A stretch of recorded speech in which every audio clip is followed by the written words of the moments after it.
त्रिपाठी साहब, बीजेपी के पेट में दर्द हो लेकिन आपकी बाहें क्यों नहीं खुली?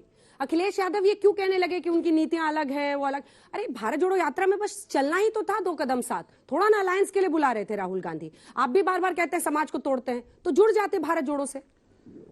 सुधांशु त्रिवेदी जी ने अपनी बात इन शब्दों के साथ शुरू की कि भारत जोड़ो यात्रा से भारतीय जनता पार्टी का कोई लेना देना नहीं है।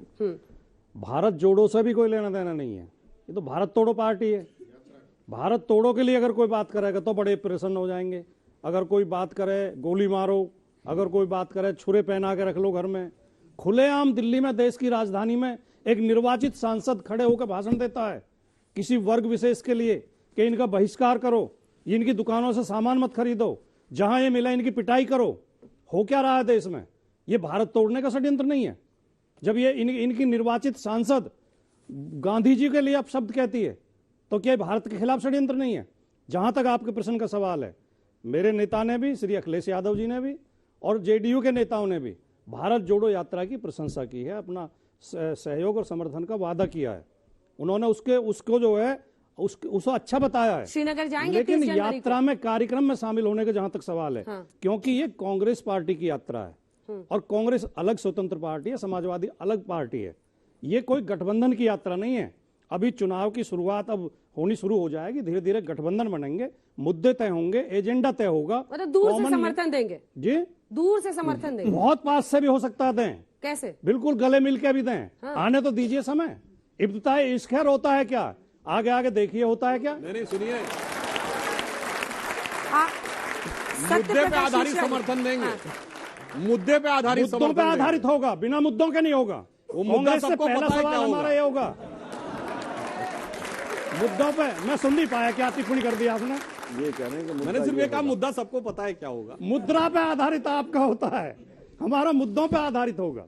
मिश्रा साहब, बिहार वाला आपका जो इश्क है कांग्रेस से, उसमें कितना दम है? देश भर में होगा वो इश्क? आप एक चीज समझिए अंजना जी, जब इस बहस की शुरुआत उन्होंने कहा कि हमें भारत जोड़ो यात्रा से नहीं लेना है, नीतीश कुमार जब विपक्ष जोड़ो की यात्रा के साथ जब पहली बार दिल्ली पधारे तो राहुल गांधी जी से मुलाकात हुई, केजरीवाल जी से मुलाकात हुई, लेफ्ट पार्टियों से मुलाकात हुई और उन तमाम घटक दलों से बात हुई कि क्यों न विपक्ष की एकता, जब सारी पार्टियां भारतीय जनता पार्टी के उन तमाम मुद्दों के खिलाफ है जिससे देश हाशिए पे पड़ा है या देश में अजीब सी स्थिति बनी पड़ी है, चाहे वो रोजगार को लेकर हो, महंगाई को लेकर हो, तो उस यात्रा उस समय उनकी शुरुआत होने वाली थी। तो विपक्ष जोड़ो यात्रा और भारत जोड़ो यात्रा वो एक दो अलग प्लेटफॉर्म है। जहां तक नीतीश कुमार जी का प्रश्न है और जनता दल यूनाइटेड का प्रश्न है, वो विपक्ष की किसी भी एकता के लिए प्रतिबद्ध है, विपक्ष की एकजुटता के लिए प्रतिबद्ध है।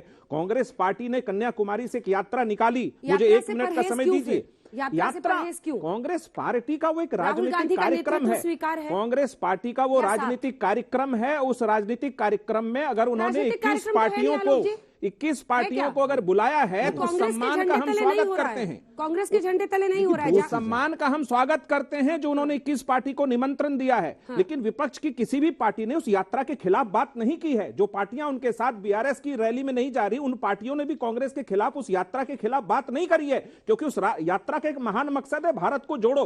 वहां से तुरपाई करो जहां से किसी पार्टी ने इस देश में वैमनस्यता फैलाकर उसको तोड़ने की कोशिश की और सत्ता हासिल करने की कोशिश की। कितने महीने पहले तक साथ थे? कितने महीने पहले तक बहुत दिन साथ थे, मूल्यों पे साथ थे अंजना जी। हमने 4 चीज पर कॉम्प्रोमाइज नहीं किया। हमने सांप्रदायिकता पे कोई समझौता भारतीय जनता पार्टी से नहीं किया और उस समय से वो पार्टी खड़ी थी जब अटल बिहारी वाजपेयी प्रधानमंत्री थे। 3 मुद्दों को छोड़कर आए थे। 370 छोड़ा था उन्होंने, राम मंदिर छोड़ा था, यूनिफॉर्म सिविल कोड छोड़ा था। हमारी शर्तों पर हुआ था गठबंधन। बहुत दिन साथ रहे, हमारी मित्र पार्टी रही है। हटाया सर, तब तो आपने सरकार नहीं गिराई। मित्र पार्टी रही है। एक सेकंड, अनुच्छेद 370 जब हटाया इन्होंने तब तो आपने सरकार नहीं छोड़ी, आप तो बैठे रहे आराम से। जिस समय हम सरकार में शामिल नहीं थे, उसके बाद सरकार में रहे ना, समर्थन जरूर दिया। हम सरकार में कभी शामिल नहीं रहे। नरेंद्र मोदी बिहार में तो साथ में चलाए ना सरकार, नेतृत्व वाली सरकार में हम शामिल नहीं रहे। बिहार में भारतीय जनता पार्टी हमारे मूल्यों के आधार पर हमारे साथ सरकार चला रही थी। ठीक है, ये बात सर्वविदित सत्य है। अब निजेश अवस्थी जी, ये सच है कि राहुल गांधी इस भारत जोड़ो यात्रा, आप देखिए शरद पवार बहुत क्रिटिकल होते थे, उनका कद भारतीय राजनीति में जो है, प्रधानमंत्री भी उसका जिक्र करते हैं, चाहे संजय राउत हो, ये सब अब उनकी प्रशंसा कर रहे हैं। उनकी छवि में बदलाव है और वो विपक्षी एकजुटता में एक बड़ी बात मानी जाएगी अगर शरद पवार खुलकर उनकी प्रशंसा कर रहे हैं। वैसे मुझे आप शरद पवार उस समय की बात कर रहे हैं जिस समय उन्होंने सोनिया गांधी के विदेशी मूल होने का मुद्दा उठाया था, तब की बात अलग है। लेकिन उसके बाद तो साथ में ही रहे शरद पवार। अभी महाराष्ट्र में तीनों पार्टियों ने, एनसीपी ने, शरद पवार, उद्धव ठाकरे और कांग्रेस ने मिलकर के सरकार चलाई, और जैसी चलाई आप लोगों के सामने है।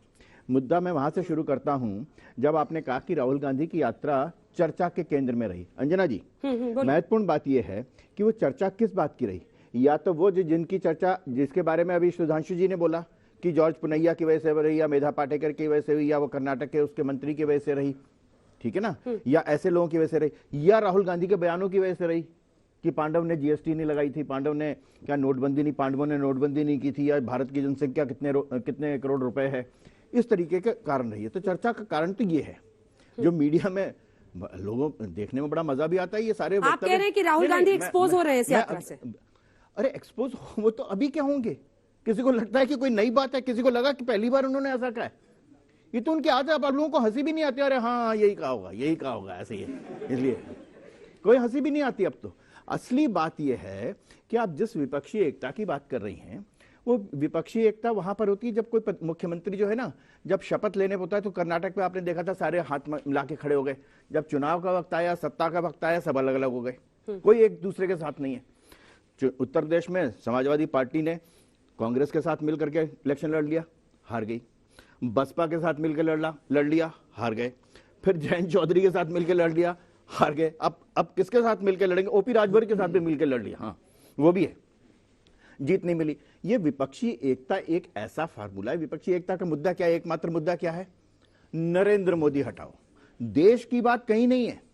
जेडीयू ने तोड़ा कि हमारी पार्टी तोड़ रहे थे, इसलिए हम बीजेपी से अलग हो रहे हैं, सरकार से अलग हो रहे हैं, या सरकार तोड़ रहे हैं।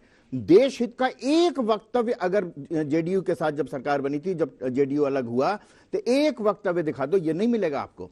तो ये विपक्षी एकता का जो गुब्बारा है ना, ये मीडिया में फूलता है। मैं तीसरा फ्रंट, थर्ड फ्रंट 1980 से सुन रहा हूं मैं।